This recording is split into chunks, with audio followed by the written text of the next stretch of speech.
तो गाइस आज से हम स्टार्ट करने जा रहे हैं न्यू एनीमे को जिसका नाम है डैन डैन डैन। पर गाइस एपिसोड स्टार्ट करने से पहले मैं एक वार्निंग दे दूं, इस एनीमे के अंदर कुछ 80 प्लस सीन भी होंगे तो प्लीज़ ध्यान से देखना। अब बिना टाइम वेस्ट के स्टार्ट करते हैं इस एनीमे को। तो यहाँ मेन कैरेक्टर मोमो को देख पाते हैं जिसका बॉयफ्रेंड उस पर पैसे मांग रहा होता है। तो मोमो उससे तंग आकर उसे लात मारती है और वो उसकी लात को रोक कर मोमो को जोरदार लात मारता है और रिलेशन तोड़कर वहाँ से चला जाता है। तो मोमो से गालियाँ देने लगती है और स्कूल में जाकर रो रही होती है। तब उसकी दोस्त से पूछती है कि आखिरकार उसे वो लड़का पसंद ही क्यों था। तब मोमो कहती है कि असल में वो मेरे फेवरेट कैरेक्टर केन ताकाकुरा जैसे दिखता था। तब हम देखते हैं कि उसकी दोनों दोस्तों को जवाब बिल्कुल पसंद नहीं आता। तब मोमो बाहर चली जाती है और कहती है क्या मुझे पूरी ज़िंदगी केन जैसा कोई नहीं मिलेगा। काश ये पर कोई होता जो मेरे सहारा बन पाता। ये दुनिया सच में कितनी जालिम है। तब मोमो देखती है कि दूसरी क्लास में कुछ बच्चे एक लड़के को तंग कर रहे होते हैं और उसे ये बिल्कुल अच्छा नहीं लगता, जिस वजह से वो उसके लड़के के पास चली जाती है। और हम देखते हैं कि सभी लोग उसे देखकर उस लड़के को तंग करना बंद कर देते हैं। तब मोमो उसकी बुक को देखकर वापस आ जाती है बाहर और कहती है इस दुनिया में सच में बहुत घटिया लोग रहते हैं। अब तो मुझे बहुत गुस्सा आ रहा है, आखिरकार अब मैं अपना गुस्सा कहाँ पर जाकर निकालूं। तभी हम देखते हैं वो लड़का वहाँ पर आ जाता है और कहता है मिस मोमो मुझे पता है कि आप प्यार में हैं और यही वो रीज़न है जिस वजह से आप मेरे से बात कर रहे हैं। तुम्हें कोई गलतफहमी हो गई है, जो भी हुआ उसे भूल जाओ। मैं अपनी बात नहीं कर रहा हूँ, मैं असल में इस बुक की बात कर रहा हूँ जिसे आपने पढ़ा था। इसका मतलब आप भी रहस्यमय चीज़ों के फ़ैन हैं। ऐसा कुछ भी नहीं है क्योंकि मुझे यूएफओ एलियंस में बिल्कुल भी विश्वास नहीं है। मैं यूएफओ की बात नहीं कर रहा हूँ बल्कि यूएपी की कर रहा हूँ, जो कि यूएन आइडेंटिफिकेशन एलियंस फिनोमेना है। देखिए उस मिलिट्री ने इसके एग्जिस्टेंस को मान लिया है और एक स्पेस फोर्स बनाई है। यहाँ जापान ने भी new aerospace defence force create की है। तब मोमो सब कुछ इग्नोर करके वहाँ से जाने लगती है। पर हम देखते हैं वो लड़का उसका पीछा नहीं छोड़ रहा होता। तब मोमो कहती है चुप कर जाओ, मेरा अभी अभी ब्रेकअप हुआ है तो इसलिए मैं ये सब कुछ नहीं सुनना चाहती। मेरे पास तुम्हारी ये बेकार सी चीज़ सुनने का टाइम नहीं है। और जिस तरह तुम ज़बरदस्ती लोगों को सारी बातें बता रहे हो यही कारण जिस वजह से कोई भी तुम्हारा दोस्त नहीं है। तब मोमो वहाँ से जाने लगती है पर वो देखती है कि उसकी बातों से वो लड़का उदास हो गया है, जिस वजह से वो वापस आकर उससे माफ़ी मांगने लगती है और कहती है मुझे एलियंस पर विश्वास नहीं है पर मुझे भूतों पर विश्वास है। तब वो लड़का ये बात सुनकर हंसने लगता है। तब मोमो कहती है मैंने अभी अभी तुम्हारे टॉपिक जैसे सेम टॉपिक पर बात करी है पर तुम फिर भी नहीं मान रहे। रहस्य में चीज़ों को मजाक उड़ाना बंद करो। तुम्हें शायद पता नहीं मेरी ग्रैंडमा एक स्पिरिट मीडियम है। क्या तुम्हें कभी एक्सोर्सिज्म के बारे में पता है? वो सच में बहुत खतरनाक होते हैं। इसमें जो 25% होता है वो पूरी तरह हिल जाता है। देखना कहीं तुम भी बीमारी के कारण पूरी तरह हिल मत जाना। यहाँ पर ऐसा कोई प्रूफ नहीं जिससे यह पता लगे कि घोस्ट एग्जिस्ट करते हैं। तो फिर तुम ही बताओ क्या तुम कभी एलियन के साथ यूएफओ में घूमने गए हो? तब वो लोग इसी चीज़ को लेकर आपस में लड़ना स्टार्ट कर देते हैं।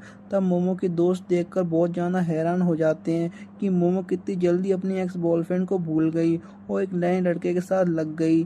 तब मोमो कहती है चलो फिर एक कंपटीशन हो जाए, अगर तो घोस्ट असलियत में एग्जिस्ट करते हैं तो तुम मेरे नौकर बनोगे।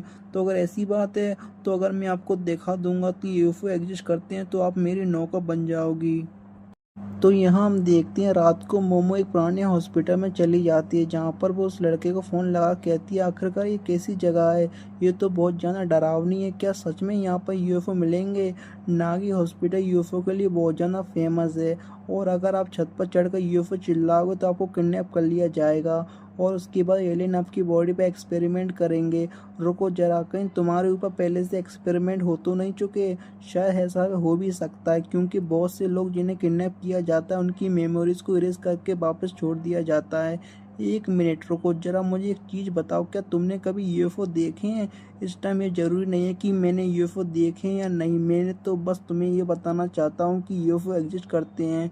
और ये सब कुछ छोड़ो, मुझे ये बताओ कि तुम्हारा तब चीज़ें कैसी चल रही हैं? जहाँ आपने बताया था वहाँ मैं उस टनल के पास पहुँच चुका हूँ। अब मैं अंदर जाके ये प्रूव कर दूंगा कि इस दुनिया में भूत एग्जिस्ट ही नहीं करते हैं। रुको जरा, क्या तुम डर रहे हो? हाँ, मैं तुम्हें पहले ही बता दूं वो जगह भूतों के लिए बहुत ज़्यादा फेमस है। तब हम देखते हैं कि वो लड़का डर के मारे चीखने लगता है। तब मोमो कहती है लोगों का कहना है कि अगर आप वहाँ पर जोर जोर से चिल्लाओगे तो ये आपके लिए बहुत खतरे की बात हो सकती है। तो फिर आप मुझे एक और चीज़ बताइए कि आपने कभी घोस्ट को देखा है? नहीं, बिल्कुल नहीं। आखिरकार ऐसे कैसे हो सकता है? अगर आपने कभी घोस्ट को देखा ही नहीं है, तो आपको उसके एग्ज़िस्टेंस का भरोसा कैसे हो सकता है? मैं तुम्हें पहले ही बताया था ना, मेरी ग्रैंडमा एक स्पिरिट मीडियम है। मैंने हमेशा अपनी ग्रैंडमा के साथ ही रही हूँ, मेरे पेरेंट्स नहीं हैं, तो इसलिए हर बार मैं घर पे निकलती थी तो मुझे एक स्पेशल टाइप का गुड लक रिचुअल परफ़ॉर्म करना पड़ता था, जिस वजह से मेरे स्कूल के दोस्त मुझ पर हँसते थे। पर मैं वैसा नहीं करती थी तो मेरी ग्रैंडमा मुझ पर बहुत गुस्सा होती थी। तब एक दिन मेरे लिए वो बहुत जाना मुश्किल हो गया था, क्योंकि जिस लड़के को मैं पसंद करती थी उसने उस चीज़ को लेकर मेरा मजाक उड़ाया था, जिस वजह से मुझे ग्रैंड माँ से नफ़रत हो गई थी और तब से मैंने ग्रैंड माँ से ज़्यादा बात नहीं की और वो रिचुअल को दोबारा परफॉर्म भी नहीं किया। पर तुम्हें पता है कि जब भी कोई मेरी फैमिली को मजाक उड़ाता है तब मुझे बहुत ज़्यादा गुस्सा आता है, जिस वजह से मुझे एहसास हुआ कि मुझे उस दिन उस चीज़ से गुस्सा नहीं आया था वो लड़का मेरा मजाक उड़ा रहा था, बल्कि उस वजह से आया था क्योंकि वो मेरी ग्रैंड माँ का मजाक उड़ा रहा था। असल में मैं अपनी ग्रैंड माँ को उनकी स्पीड मीडियम वाली जॉब को बहुत ज़्यादा पसंद करती हूँ, क्योंकि वो स्पेशल है और मुझे अपनी ग्रैंड माँ पर विश्वास है, जिस वजह से मुझे भूतों पर भी विश्वास है। तो चलो, अब तुम बताओ, आखिरकार तुम्हें एलियंस पर क्यों विश्वास है? इसकी कोई ज़रूरत नहीं है। क्या हुआ? क्या तुम्हें पास कोई रीज़न नहीं है? क्या आपको किसी चीज़ पर विश्वास करने के लिए कोई रीज़न की ज़रूरत होती है? ये तो तुमने सही कहा। वैसे तो तुम फ़ोन पर काफ़ी अच्छी बातें कर लेते हो। क्या सच में फ़ोन पर आपसे बात करना भी काफ़ी आसान है? तब हम देखते हैं उस लड़के को खून से सने हुए पैरों के निशान दिखाई देते हैं। तभी उसके सामने एक बूढ़ी औरत आती है जो कहती है, मैं तुम्हें अपने आमों का रस पीने दूंगी अगर तुम मुझे अपना बनाना खाने दोगे। तब वो लड़का चिल्लाते हुए वहाँ से भागने लगता है। तब मोमा कहती है, तुम्हें वहाँ से भागना नहीं चाहिए, वो कोई ऑर्डिनरी बूढ़ी औरत नहीं है। लोगों का कहना है कि तुम उस बूढ़ी औरत को भागने में नहीं हरा सकते और अगर तुम उसे टर्बो ग्रैनी से रेस हार जाते हो तो तुम्हें शराब मिल जाएगा। तब हम देखते हैं वो ग्रैनी उस लड़के को पकड़ लेती है और यहाँ मोमो को कुछ समझ नहीं आ रहा होता, जिस वजह से वो लड़की उसकी मदद करने के लिए जाने लगती है। तभी हॉस्पिटल की लाइट बंद हो जाती है और जिस वजह से उसे लोग दिखाई देते हैं। तभी वो लोग उसे पकड़ लेते हैं और उसके कपड़े उतार कर उसे बांध देते हैं। तब हम देखते हैं वो लोग एलियंस होते हैं और एक एलियंस कहता है कि हम लोग शार्प पॉइंट्स हैं जो कि प्लेनेट शार्पो से आए हैं, पर तुम्हें डरने की कोई ज़रूरत नहीं है क्योंकि हम लोग फ्रेंडली लोग हैं। तब मोमो कहती है, फ्रेंडली लोग लड़के के कपड़े नहीं उतारते, आखिरकार मेरे कपड़े कहाँ पर हैं? तब हम देखते हैं कि उन्होंने उसके कपड़े फाड़ दिए होते हैं और वो कहती है कि मैं घर जाना चाहती हूँ, इसलिए मुझे आज़ाद करो। तो वो लोग एलियंस कहते हैं, हमारे यहाँ पर सभी लोग मेल्स हैं, जिस वजह से हम लोग क्लोन टेक्नोलॉजी के जरिए रिप्रोड्यूस करते हैं और क्योंकि हमारे यहाँ पर बायोलॉजिकल एवोल्यूशन नहीं होता तो हमारे पास बेसिक ह्यूमन इमोशन नहीं होते हैं। अगर हम ह्यूमन जैसे सिमिलर फंक्शन चाहिए तो हमें तुम्हारा बनाना चाहिए होगा, जिसके लिए हम प्रैक्टिकल करेंगे और यह प्रैक्टिकल होने के बाद हम तुम्हारे यूट्रस और बनाना को रिसर्च के लिए एक्सट्रैक्ट कर लेंगे। तब वह इस चीज़ के लिए मना करने लगती है और ज़ोर ज़ोर से चिल्लाने लगती है। तब वो एलियन उसे शांत करवा देते हैं और अपनी साइकिक पावर उसके ऊपर इमोशन को जगाने लगते हैं। तब हम देखते हैं कि इसी तरह मोमो अपनी पावर को रेस्ट कर रही होती है। तभी मोमो का फ़ोन बजना स्टार्ट कर देता है और हम देखते हैं कि उस फ़ोन में से टर्बो ग्रैनी वहाँ पर आ जाती है और उस एलियन का बनाना खा जाती है। तब हम देखते हैं कि असल में वो लड़का टर्बो ग्रैनी बनकर वहाँ पर आया होता है, क्योंकि टर्बो ग्रैनी ने उसे साबित कर दिया होता है। तब मोमो से उसकी मदद करने के लिए कहती है। तब एलियन कहता है, आखिरकार तुम कौन हो और तुम स्मार्टफोन में यहाँ पर कैसे आ सकते हो?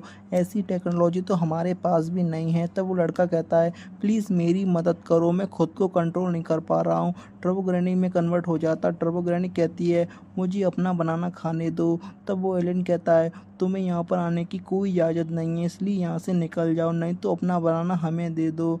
तब हम देखते हैं कि वो एलियन ग्रैनी पर हमला कर देते हैं और टर्बो ग्रैनी एक और एलियन का बनाना खाकर उसे नीचे फेंक देती है। तब हम देखते हैं कि तीसरा एलियन उसे नीचे फेंक देता है और कहता है, हमने आज तक किसी भी इतने गुस्से वाली चीज़ का सामना नहीं किया है, हमारे रिलेशन ह्यूमन के साथ अच्छे हैं, तो इसलिए हमें अपना बनाना दे दो। तब वो लड़का कहता है, जो भी मेरा है वो सब कुछ मैं तुम्हें दे दूंगा, मैं हमेशा से एलियन से मिलना चाहता था क्योंकि मेरा कोई फ्रेंड नहीं था, तो इसलिए मुझे लगा कि कम से कम एलियन तो मेरे फ्रेंड बनेंगे ही, जिस वजह से मैं बचपन से आसमान से यूएफओ को बुला रहा था, पर तुम लोग कभी नहीं आए। ह्यूमंस ने हमेशा मुझे बुली किया है, एलियंस ने कभी मेरी बात नहीं सुनी और कभी भी किसी को मेरी एग्जिस्टेंस से फ़र्क नहीं पड़ा, और फिर भी मिस मोमो ने मेरा साथ दिया है। तो इसलिए अगर तुम उन्हें नुकसान पहुंचाओगे तो मैं तुम्हें नहीं छोड़ूंगा, और अगर मुझे उन्हें बचाने के लिए मॉन्स्टर भी बनना पड़े तो मैं वो भी बन जाऊंगा। तब वो लड़का अपनी पूरी ताकत से उड़ने की कोशिश करने लगता है, पर वो एलियन अपनी साइको पावर से उससे पीछे धकेलने लगते हैं, जिससे कि वो हार मान जाता है।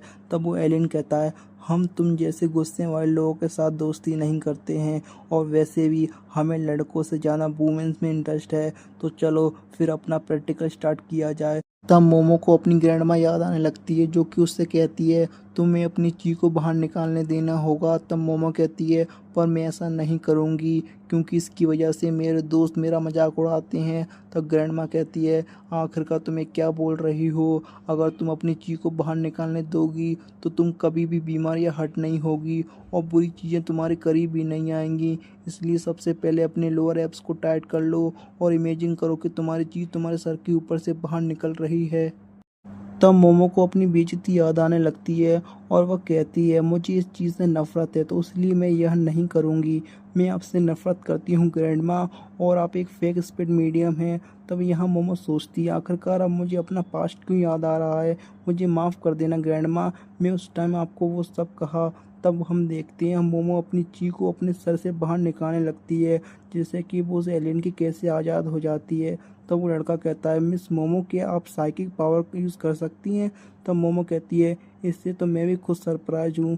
तब वो एलियन कहता है आखिरकार मेरी साइकिक पावर इसके सामने कमज़ोर क्यों पड़ रही है, क्या मैंने इसकी ब्रेन वेव को इतना ज़्यादा बदल दिया है, इस वूमेन का चक्रा ओपन हो गया है। तब मम्मी कहती है मेरी ग्रैंडमा सच में एक रियल स्पिरिट मीडियम है, थैंक यू ग्रैंडमा। अब मैं इसकी मदद से इन जैसे बेकार लोग को उठाकर पटक सकती हूँ। और हम देखते हैं कि वो एलियन को एक जोरदार लात मारती है, जिससे वो एलियन यूएफओ के बाहर जाकर गिरता है और यूएफओ की फंक्शनलिटी ख़राब हो जाती है। तब यह मोमो देखती है कि उस लड़के के ऊपर टर्बो ग्रैनी हावी हो चुकी होती है और मोमो के ऊपर हमला कर देती है। तब वो उसे शांत रहने को कहती है और हम देखते हैं कि अपनी साइकिक पावर की मदद से वो उस लड़के को असली रूप में ले आती है। तब टर्बो ग्रैनी कहती है आखिरकार तुम हो कौन। तब मोमो कहती है रुको जरा, इसके ऊपर से अभी भी शार्प नहीं हटा है, पर किसी तरह टर्बो ग्रैनी बाहर आ गई है। तब टर्बो ग्रैनी कहती है मेरे पास अभी भी इस लड़के का बनाना है, और जब तक मेरे पास वह रहेगा तब तक इस लड़के के ऊपर शार्प नहीं हटने वाला, तो इसलिए अगर तुम इसके बनाने को वापस चाहती हो तो तुम्हें टनल में वापस आना होगा। और वहाँ से चली जाती है। तब हम देखते हैं कि वो यूएफओ उड़ता हुआ हॉस्पिटल पर जा टकराता है, जिससे कि वो हॉस्पिटल तबाह हो जाता है। पर हम देखते हैं कि मोमो लड़का बच जाते हैं। तब मोमो कहती है अब मुझे विश्वास हो गया कि एलियंस असल में एग्जिस्ट करते हैं क्योंकि उन्होंने मुझे किडनैप कर लिया था। तब वो लड़का कहता है मुझे भी ये भूतों पे विश्वास हो गया है क्योंकि मुझे श्राप मिल चुका है। आखिरकार अब हम क्या करेंगे, अगर मैं अपनी सागी पावर का इफेक्ट तुम पर से हटा लूँगी तो तुम दोबारा से टर्बो ग्रैनी में कन्वर्ट हो जाओगी। पर आखिरकार हम इस शाप को कैसे हटाएंगे, उसके लिए तुम्हें टर्बो ग्रैनी को हराना होगा। अगर ऐसी बात है तो चलो फिर टनल में चलते हैं, रुको क्या अभी। तब वो लड़का मोमो को अपने कपड़े देते हुए कहता है ये सब कुछ मेरी वजह से हुआ है, तो इसलिए आपको मेरे साथ वहाँ चलने की ज़रूरत नहीं है। मैं किसी तरह टनल तक पहुँच जाऊँगा और ख़ुद को बचाने का रास्ता ढूंढ लूँगा। आखिरकार तुम मुझे अपने साथ क्यों नहीं आने देना चाहते, और वैसे भी मैं तुम्हें अकेला नहीं छोड़ सकती क्योंकि अगर मैं तुम्हारे पास नहीं आऊँगी तो तुम शायद मर सकते हो। क्या आप पक्का मेरे जैसे बंदे की मदद करना चाहती हो। चिंता मत करो मैं तुम्हारे साथ हूँ, और उसे कपड़े पहनने को कहता है। तब वो लड़का कहता है मुझे माफ़ कर देना कि मैं थोड़ा अजीब इंसान हूँ, पर क्या तुम प्लीज़ ये कपड़े पहन सकती हो क्योंकि इस तरह मैं आपसे अच्छे से बात नहीं कर सकता। तब मोमो का दिल जोर जोर से धड़कने लगता है और वो सोचती है कि आखिरकार ऐसा क्यों हो रहा है, क्या मैं इसलिए सरप्राइज हूँ कि इसने अभी अभी मेरे फेवरेट हीरो की लाइन यूज की है। मुझे अपने आप को शांत करना होगा, और उससे उसका नाम पूछती है। तब वो लड़का कहता है कि मेरा नाम केन ताकाकुरा है, जिससे मोमो हैरान हो जाती है और हम देखते हैं कि उसके पीछे एक यूएफओ ब्लास्ट हो जाता है। और इसी के साथ हमारा एपिसोड 1 ख़त्म हो जाता है। शुक्रिया।